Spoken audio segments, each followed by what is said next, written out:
ఆ సర్పంచ్ భారతి ఏబట్టి ఊళ్ళో ఒక్క పని కూడా అయితలేదన్నా. అది పంచాయతీలో పెట్టి పంచాయతీలో కూడా నా ఇజ్జత్ తీసింది, నన్ను కొట్టిందన్నా. చివరికి నా భార్యతో కూడా కొట్టించిందన్నా. అది ఊళ్ళో తలెత్తుకోలేకుండా పోయినా. ఏమైనా సరే దాన్ని ఏదో ఒకటి చెయ్యాలి బాయ్.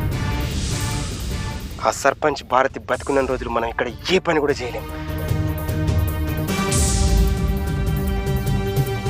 అభి, నేను ఈరోజు బాయ్ని కలవడానికి ఛత్తీస్గఢ్ పోతానా. ఈ ప్రాబ్లం ఏమన్నా సాల్వ్ చేయరా?